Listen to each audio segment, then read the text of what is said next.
Praise the Lord. இந்த காலை நேரத்திலே உங்களை இந்த வீடியோ மூலமாய் சந்திப்பதிலே மிகுந்த மகிழ்ச்சி அடைகிறேன். இந்த நாளுடைய தியானத்துக்காக ஒரு வசனத்தை வாசிக்கலாம்.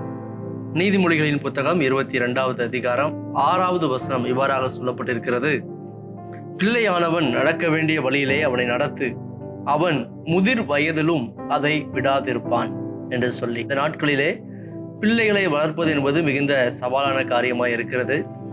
எனவே அதுக்கு விசேஷமாய் தேவனுடைய ஞானத்தை நாம் கேட்டு பெற்றுக்கொள்ள வேண்டும். தேவனுடைய வழி நடத்துதல் நமக்கு அவசியமாக இருக்கிறது.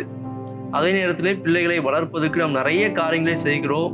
ஆனால் முக்கியமான அவசியமான சில விஷயங்களை நாம் விட்டு விடுகிறோம். அதுவே பிள்ளையுடைய எதிர்காலத்துக்கு பேர் ஆபத்தாக முடிந்துவிடும். அதை புரியும்படியாக ஒரு சிறிய உதாரணத்தை சொல்ல விரும்புகிறேன். கலிபோர்னியா தேசத்திலே ஒரு குறிப்பிட்ட கடற்கரை பட்டணத்திலே ஏராளமான பெலிகன்ஸ் என்று சொல்லப்படுகிற பறவை இனங்கள், நம்ம ஊரில் சொல்லப்போனால் கூலக்கடா என்று சொல்லக்கூடிய அப்படிப்பட்ட அந்த பறவை இனங்கள் ஏராளமாய் வாழ்ந்து வந்தது.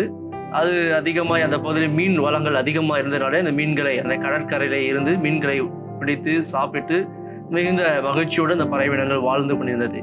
அடுத்து அந்த பகுதியிலே மீன்கள் அதிகமாக இருக்கிறது என்று கேள்விப்பட்ட மீனவர்கள் அந்த பகுதிக்கு வந்து மீன் பிடிக்க ஆரம்பித்தார்கள். மீன் பிடித்து அந்த பிடித்த மீன்களை எல்லாம் சேகரிக்கும் போது அதற்கு தான கழிவுகளை எல்லாம், தேவையில்லாத மீன்களை எல்லாம் அந்த கடற்கரையிலே அதிகமாக வீசிவிட்டு சென்று விடுவார்கள்.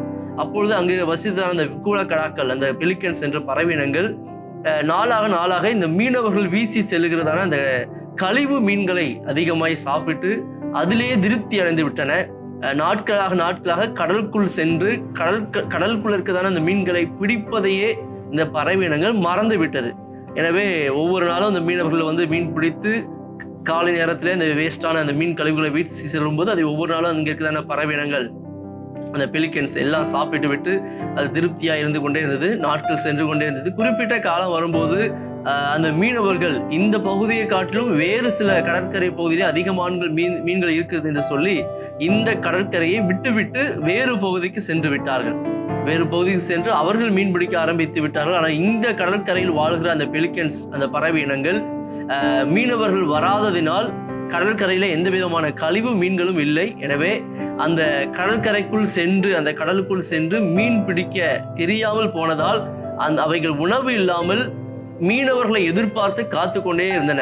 ஒரு நாள் ஆனது, 2 நாள் ஆனது, நாட்கள் செல்ல நிறைய பறவைகள் உணவு இல்லாமல் மரித்தும் விட்டது. நிறைய பறவைகள் மெலிந்து ஒன்றும் இல்லாமல் அப்படி போய்கொண்டே இருந்தது. இதை பார்த்த அந்த சுற்றுச்சூழல் ஆர்வலர்கள் அதை பார்த்தார்கள், ஆராய்ச்சி செஞ்சார்கள். இது ஏன் இது சாப்பிடாமல் அதிகமாய் மரித்து போகுது என்பதை அவர்கள் ஆராய்ச்சி செய்யும் போதுதான் இந்த உண்மை புரிந்தது. அவர்கள் கடற்கரையிலே வீசப்பட்ட அந்த மீன்களையே சாப்பிட்டு இந்த பறவைகள் இனங்கள் வாழ்ந்ததினால் கடலுக்குள் சென்று மீன் பிடித்து சாப்பிடுவதற்கு இதுக்கு மறந்து விட்டது. எனவே அதை அறிந்த அந்த சுற்றுச்சூழல் ஆர்வலர்கள் வேறு சில கடற்கரை பகுதியிலே கடலுக்குள் சென்று மீன் பிடித்து சாப்பிடுறது, அப்படிப்பட்ட பெலிகன்ஸ் பறவைகளை பிடித்து வந்து இந்த பறவையினங்களுக்குள் சேர்த்து விட்டார்கள். உடனே அது நாளாக இந்த பறவையினங்கள், வெளியிருந்து கொண்டு வரப்பட்ட பறவைகள் அது தாங்களாகவே அந்த கடலுக்குள் சென்று மீன்களை பிடித்து சாப்பிடுவதை பார்த்த இங்கு வசித்த அந்த பெலிகன்ஸ் பறவையினங்கள் மறுபடியும் தாங்கள் முயற்சி செய்து அந்த கடலுக்குள் சென்று மீன்களை பிடித்து சாப்பிட்டு உணவு உண்டு வாழ ஆரம்பித்தது. அப்புறம் பின்பதாக அந்த பறவை இனங்கள் பெருக ஆரம்பித்தது என்று சொல்லி ஒரு ஆராய்ச்சி கட்டுரை சொல்லுகிறது. இது எவ்வளவு பெரிய உண்மை பாருங்கள். இதே போலதான் நம்முடைய வீட்டில், நம்முடைய குடும்பத்தில் இருக்கக்கூடிய பிள்ளைகளுக்கு அவர்கள் நன்றாக இருக்க வேண்டும், சந்தோஷமா இருக்க வேண்டும், எந்த காரியத்திலையும் கவலைப்படக்கூடாது, கஷ்டப்பட விடக்கூடாது என்று சொல்லி அநேக நன்மையான காரியங்களை பிள்ளைகளுக்கு நாம் செய்கிறோம். நல்ல படிப்பை கொடுப்பதற்காக நல்ல பள்ளியை கொண்டு போய் சேர்க்கிறோம், டியூஷன் அது நம்ம கொண்டு போய் சேர்க்கிறோம். அடுத்து அவர்களுக்கு தேவையான எல்லா வசதிகளையும் வாய்ப்புகளையும் நாம் ஏற்படுத்தி கொடுக்கிறோம். பிள்ளைகள் கேட்கிற பொருட்களை உடனே நம்ம வாங்கி கொடுக்கிறோம். ஆனால் ஒரு விஷயத்தை நன்றாக புரிந்து கொள்ள வேண்டும். இதே சூழ்நிலை நீடித்தால் ஒரு குறிப்பிட்ட காலத்துக்கு பின்பதாக எல்லா காரியத்துக்கும், எல்லா தேவைகளுக்கும் பிள்ளைகள் நம்மையே சார்ந்து கொள்ளக்கூடிய சூழ்நிலை வருமே அல்லாமல் தேவனை சார்ந்து கொள்ளக்கூடிய பழக்கமே இல்லாமல் போய்விடும். இன்றைக்கு அநேக பிள்ளைகள் தேவனை சார்ந்து கொள்ள வேண்டும் என்ற அந்த நிலை இல்லாதபடி அதை மறந்து வாழ்ந்து கொண்டிருக்கிறார்கள். காரணம், பெற்றோராகிய நாம் பிள்ளைகளுக்கு இதை சொல்லிக் கொடுக்காவிட்டால் பிள்ளைகளுக்கு அது தெரியாது. எனவே இந்த காலை நேரத்தில் இந்த வார்த்தையை கேட்டுக் கொடுக்கிற தெய்வ பிள்ளைகளே, உங்கள் வீட்டில் இருக்கக்கூடிய பிள்ளைகளுக்கு, அடுத்த ஜெனரேஷன்ஸ்க்கு எல்லா தேவைகளுக்கும் தேவனையே சார்ந்திருக்கக்கூடிய அந்த பழக்கத்தை கற்றுக் கொடுக்க வேண்டும். எப்படி கற்றுக் கொடுக்க வேண்டும்?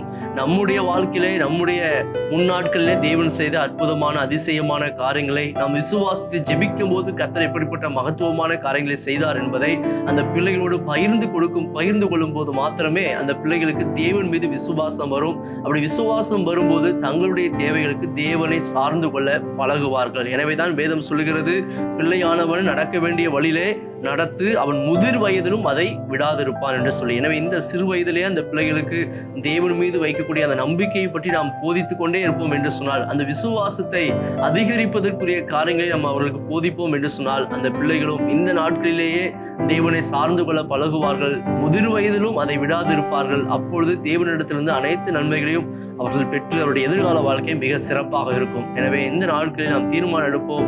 எல்லா தேவைகளையும் நம்மால் சந்தித்து விட முடியாது. எல்லா தேவைகளையும் சந்திக்கிறவர் தேவன் ஒருவரே. எல்லா சூழ்நிலையிலும் பாதுகாப்பை கொடுப்பவர் தேவன் ஒருவரே. எனவே நம்முடைய வீட்டில் இருக்கக்கூடிய எல்லா பிள்ளைகளுக்கும் தேவனுடைய வழிநடத்துதலையும் அவர் மேல் வைக்கக்கூடிய அந்த விசுவாசத்தையும் அவர்களுக்கு போதிப்போம். அந்த வழியிலே நடத்துவோம். நிச்சயமாய் நம்முடைய பிள்ளைகள் ஆசீர்வதிக்கப்பட்ட சந்ததிகளாய் இருப்பார். நம்ம எல்லாரும் கண்களை மூடி ஜெபம் பண்ணுவோம். சர்வ வல்லமையுள்ள தகப்பனே, இந்த காலை நேரத்திலே இந்த வார்த்தைகளை கேட்டுக்கொண்டிருக்கிற நம்முடைய பிள்ளைகள் ஒவ்வொருவரையும் ஆசீர்வதிங்க. விசேஷமாய் ஒவ்வொருடைய வீட்டில் இருக்கக்கூடிய இந்த சிறு பிள்ளைகள் இந்த காலகட்டத்தை உம்மை அறிகிற அறிவில் அதிகமாய் வளரவும், எல்லா தேவைகளுக்கும் உம்மை சார்ந்து கொள்ளக்கூடிய பிள்ளைகளாய் வளரவும் கர்த்தர் உதவி செய்யுங்க. அப்படிப்பட்ட வழியிலே நடத்தக்கூடிய கிருபையை, ஞானத்தை ஒவ்வொருவருக்கும் கர்த்தர் தருவீராக. பிள்ளைகளுடைய எல்லா எதிர்கால வாழ்க்கையை ஆசீர்வதிங்க. பெரிய காரியங்களை செய்யுங்க. இந்த நாள் உங்களுடைய பிள்ளைகளுக்கு ஒரு ஆசீர்வாதத்தின் நாளாக, மகிழ்ச்சி நாளாக அமையட்டும்.